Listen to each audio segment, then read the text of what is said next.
Bismillahirrahmanirrahim. Assalamu alaikum. Welcome to my channel Learning is Journey. Myself Aya Zuhair. I am a clinical psychologist. Today we are going to talk about sleep wake disorder. आज हम sleep wake disorder के बारे में बात कर रहे हैं। इसमें जो इन स्लीपिंग डिसऑर्डर में जो सबसे ज़्यादा कॉमन डिसऑर्डर है वो इंसोम्निया है। तो आज हम इंसोम्निया को डिटेल के साथ डिस्कस करेंगे। इसकी डेफिनेशन, इसकी type, symptoms, causes, complications, treatment and prevention, ये सारे एस्पेक्ट्स आज की वीडियो में हम कवर करने वाले हैं। So don't miss it, keep watching my video till end. First of all we will understand what is sleep disorder. सबसे पहले तो हम समझ लेते हैं कि स्लीपिंग डिसऑर्डर होता क्या है। Sleeping disorder basically changing in sleep pattern, यानी कि पर्सन के जो सोने की टाइमिंग होती है, सोने का जो पैटर्न होता है या सोने का बिहेवियर और हैबिट होती है वो चेंज हो जाती है। जब पर्सन सारा सारा दिन सोता रहता है, जब उसकी नींद की क्वालिटी जो कम हो जाती है, उसकी नींद की क्वांटिटी कम हो जाती है, ठीक है। और जब उसको अवल तो सोने में उसको दुश्वारी होती है, अगर वो सो भी जाए तो फिर उसको नींद जो है वो टूट टूट के आती है, वक्फा से आती है। इन सब जब कैफियत इकट्ठी हो जाती हैं तो इनको हम कहते हैं स्लीप डिसऑर्डर।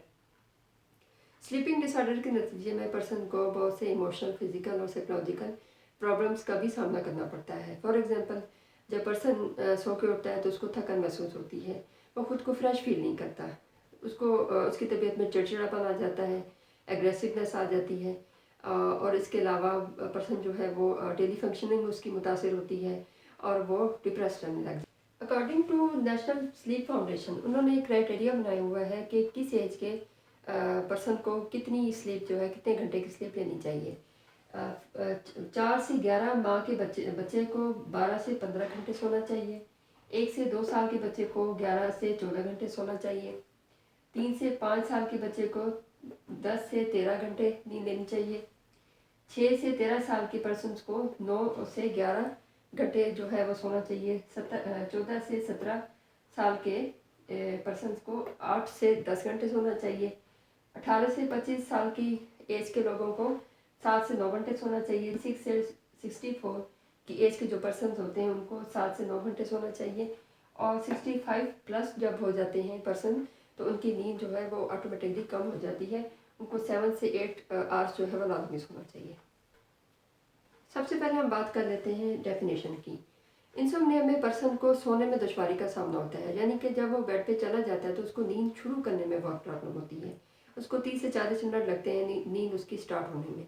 उसके बाद अगर वो सो भी जाता है तो वो डीप स्लीप नहीं ले सकता, बल्कि उसकी नींद जो है वो बार बार टूटती रहती है। और इंसोम्निया के जो पेशेंट होते हैं जब सो के उठते हैं तो खुद को फ्रेश फील नहीं करते। स्लीपिंग डिसऑर्डर्स में इंसोम्निया जो है वो बहुत ज़्यादा मोस्ट कॉमन है। According to National Sleep Foundation के ऑलमोस्ट 1/3 अडल्ट इंसोम्निया के क्राइटेरिया पर पूरा उतरते हैं। We will discuss about types of insomnia. Insomnia की टाइप्स कौन कौन सी होती हैं। फर्स्ट में आ जाता है एक्यूट इंसोम्निया, सेकंड टाइप इसकी होती है क्रॉनिक इंसोम्निया और थर्ड टाइप इसकी होती है ऑनसेट इंसोम्निया। तो सबसे पहले हम बात करते हैं कि एक्यूट इंसोम्निया क्या होता है। एक्यूट इंसोम्निया को आम ज़बान में शॉर्ट टर्म इंसोम्निया या एडजस्टमेंट इंसोम्निया भी कहा जाता है।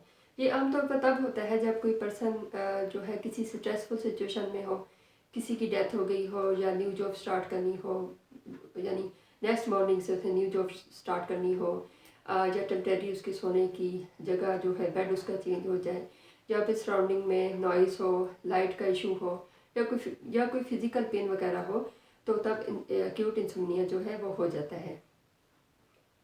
लेकिन अगर इन तमाम जो काजेज़ हैं इनको अगर रिमूव कर दिया जाए तो ऑटोमेटिकली एक्यूट इंसोम्निया जो है वो ख़त्म हो जाता है।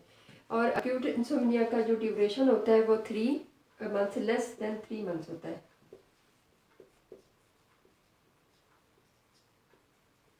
यानी कि जो पर्सन का स्लीपिंग पैटर्न हो वो 3 मंथ से कम अरसे तक ख़राब रहे, डिस्टर्ब रहे, तो इसको हम एक्यूट इंसोम्निया कंसिडर करेंगे। नंबर सेकंड पे आ जाता है क्रॉनिक इंसोम्निया। क्रॉनिक इंसोम्निया में पेशेंट जो होता है उसका जो स्लीपिंग पैटर्न होता है वो वीक में 3 डेज और फॉर 1 मंथ के लिए डिस्टर्ब रहता है। नंबर 3 पे आ जाता है onset insomnia. Onset insomnia mean difficulty in falling sleep, यानी पर्सन जो है वो बेड पे लेट जाता है लेकिन उसको नींद शुरू करने में उसको बहुत ज़्यादा प्रॉब्लम फेस करनी पड़ती है। 30 से 40 मिनट तक वो बिस्तर पे जाने के बाद उसको कहीं जाके स्लीप जो है उसकी वो स्टार्ट होती है। इसको कहते हैं ऑनसेट इंसोम्निया। ऑनसेट इंसोम्निया के काजेज़ में आमतौर पर देखा गया है कि या तो वो अक्यूट इंसोम्निया का भी पेशेंट होगा और क्रोनिक इंसोम्निया का भी पेशेंट होगा, तो तब उसको ऑनसेट इंसोम्निया भी हो सकता है। Now we will talk about the symptoms of insomnia. According to DSM-5 कुछ सिम्टम्स ऐसे हैं जो इंसोम्निया के पेशेंट में होने लाजमी है। इनमें सबसे पहले ये आ जाता है कि पर्सन अर्ली मॉर्निंग उठ जाता है, उसको फिर दोबारा से नींद कंटिन्यू करने में प्रॉब्लम फेस करनी पड़ती है। इंसोम्निक पेशेंट जो होता है वो जब सो के उठता है, नींद कंप्लीट अपनी करके उठता है, तो उसको बजाय वो खुद को फ्रेश फील नहीं करता, बजाय फ्रेश फील करने के उसको थकन महसूस होती है। मूड का चिड़चिड़ापन हो जाना, थकन का फील होना, मूड का चेंज हो जाना, मूड स्विंग्स हो जाना, डेली फंक्शनिंग जो है वो इन पर्सनस की मुतासर हो जाती है बुरी तरीके से। बच्चों में ख़ास तौर पे ये होता है कि रात के वक्त अगर ये नींद से उठ जाए तो केयर गिवर के बगैर इनको दोबारा से नींद कंटिन्यू करने में प्रॉब्लम आता है। फिर अगर पर्सन इंसोम्निक पर्सन जो है वो रात को अगर नींद से बेदार हो जाए तो उसकी टांगों में पेन शुरू हो जाता है, बहुत ज़्यादा डिफ़िकल्टी होती है दोबारा से नींद कंटिन्यू करने में। मुनासिब जगह होने की एक और बड़ी सिम्टम इसकी ये है कि मुनासिब जगह होने के बावजूद नींद का ना आना। मीन के आपको एक प्रॉपर सोने की जगह दी हुई है, सराउंडिंग में शोर भी नहीं है, लाइट का भी कोई इशू नहीं है, लेकिन पर्सन फिर भी स्लीप जो है वो अपनी स्टार्ट नहीं कर सकता, उसको डिफ़िकल्टी फील होती है। फॉलोइंग सिम्टम्स जो हमने डिस्क्राइब किए हैं, इनमें से पर्सन को वीक में 3 नाइट्स 1 मंथ के लिए सोने में डिफ़िकल्टी फील हो, या इन सिम्टम्स में से एक या एक से ज़्यादा जो सिम्टम्स हैं वो 1 मंथ के लिए हो, तो it will be considered insomnia disorder. Now we will talk about the causes of insomnia. Insomnia के काजेज कौन कौन से होते हैं, कौन कौन से जो मेडिकल डिफरेंट किस्म के काजेज होते हैं। सबसे पहले देख लेते हैं मेडिकल काजेज कौन से होते हैं। इंसोम्निया के पेशेंट को अगर डायबिटीज़ का प्रॉब्लम हो तो उसको नींद में उसमें प्रॉब्लम हो सकती है। पार्किंसन डिजीज़ के जो पेशेंट होते हैं उनकी भी नींद डिस्टर्ब होती है। हाइपोथायरॉयडिज्म जो है, थायराइड का जो इनको प्रॉब्लम्स होता है, उनको उनकी नींद भी जो होती है वो नींद में डिफ़िकल्टी उनको फील होती है, या ज़्यादा उनको नींद आती है या उनको बिल्कुल कम नींद आती है। इसके बाद देख लेते हैं मेंटल काजेज़। मेंटल काजेज़ में अगर पर्सन को डिप्रेशन, एंजाइटी या ADHD का पेशेंट हो तो उसकी जो सोने की हैबिट्स होती हैं वो भी जो है मुतासिर होती हैं, इफेक्ट होती हैं। इसके अलावा यूजेस ऑफ मेडिकेशन, कुछ मेडिसिन ऐसी होती हैं जो आपकी नींद को इफ़ेक्ट करती हैं। फॉर एग्जांपल केमोथेरेपी जो ड्रग्स होती हैं जो कैंसर के पेशेंट्स को दी जाती है, तो उनमें फिर नींद की प्रॉब्लम्स आ जाती हैं, उनकी नींद बाद दफ़ा उड़ जाती है।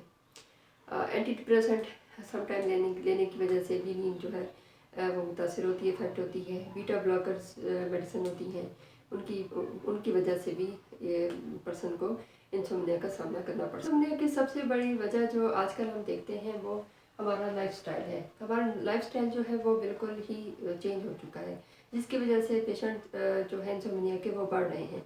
मोस्ट कॉमन डिजीज़ ये बनती जा रही है। इसमें सबसे पहले देख लेते हैं कि यूज़ ऑफ निकोटीन और कैफीन का यूज़ बहुत ज़्यादा हो गया है, जिसकी वजह से स्लीप पैटर्न जो है आपके वो चेंज हो जाते हैं, वो इफेक्ट होते हैं। फ्रीक्वेंटली ट्रैवलिंग करना, जेट लैग होना, शिफ्टिंग वर्क टाइम, कभी आपकी शिफ्ट वर्क की डे टाइम है, कभी नाइट टाइम है, तो इससे भी आपकी जो नींद है मुतासर होती है।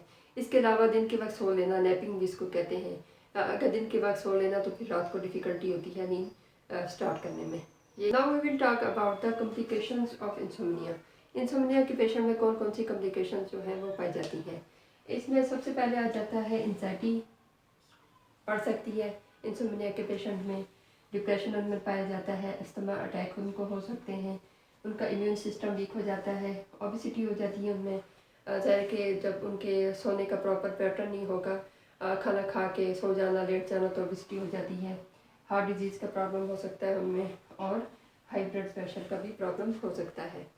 Talk about the treatment of insomnia. Insomnia के ट्रीटमेंट के बारे में बात करें तो इसमें थेरेपीज़ भी यूज़ होती हैं, मेडिकेशन भी यूज़ होती हैं, और बाज़ टाइम सम टाइम ये होता है कि मेडिकेशन और थेरेपी दोनों को कंबाइन करके यूज़ करना पड़ता है। इसमें बात करते हैं अगर थेरेपी की, तो सबसे पहले आ जाता है CBT। CBT क्या होती है कि इस पे मैंने एक डिटेल में लेक्चर दिया हुआ है, आप मेरी वीडियोस में सर्च कर सकते हैं। इसके अलावा मेडिकेशन में सेडेटिव मेडिकेशन दी जाती है, सेडेटिव ड्रग्स दी जाती हैं, यानी कि नशा व अद्वियात दी जाती हैं जिनकी वजह से पर्सन को सोने में आसानी होती है ज़रा। ठीक है। इसके अलावा मेलाटोनिन एक हार्मोन्स होता है, अगर इसकी प्रोडक्शन कम हो जाए तो पर्सन को सोने में प्रॉब्लम होता है, इंसोम्निया का पेशेंट हो सकता है। तो मेलाटोनिन सप्लीमेंट समटाइम यूज़ किए जाते हैं नींद के पैटर्न को नॉर्मल करने के लिए। लास्ट में हम बात कर लेते हैं प्रिवेंशन के बारे में, इंसोम्निया से किस तरह से बचा जा सकता है। इसके कुछ घरेलू टोटके भी होते हैं और कुछ इस तरह के लाइफस्टाइल होता है कि जिनको हम अपना के इंसोम्निया से बच सकते हैं। फॉर एग्जांपल, एक तो बेड टाइम से पहले आपने कैफीन या निकोटीन का यूज़ नहीं करना। दूसरा ये कि सोने से पहले, बेड पे जाने से पहले आप हल्का नीम गर्म दूध जो है वो यूज़ कर सकते हैं, या हर्बल टी इस्तेमाल कर सकते हैं। इससे आपकी जो स्लीप होती है वो बेहतर होती है। इसके अलावा जब आप सोने के लिए बेड पे हो तो आप किसी किस्म की डिवाइस यूज़ ना करें, मोबाइल फ़ोन, इंटरनेट या टीवी वगैरह इस किस्म की कोई डिवाइस यूज़ ना करें, ताकि आप पुरसुकून होकर सो जाएं। क्योंकि जब अंधेरा होता है, बिल्कुल रोशनी कम होती है, तो हमारा जो मेलाटोनिन हार्मोन का लेवल जो होता है वो बढ़ जाता है और वो हमें सोने में मदद देता है। जब सुबह के वक्त जब रोशनी होती है, लाइट होती है, तो उस वक्त मेलाटोनिन का लेवल बिल्कुल लो हो जाता है, जिसकी वजह से हम जाग जाते हैं। एक तरह से हम ये कहते हैं कि मेलाटोनिन हार्मोन जो है वो हमारे स्लीप वेक का जो साइकिल होते हैं उसको मेंटेन रखते हैं।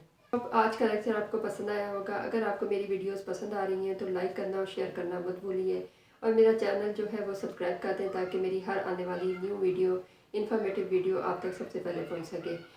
Keep watching my channel learning is journey. Take care. अल्लाह हाफिज़।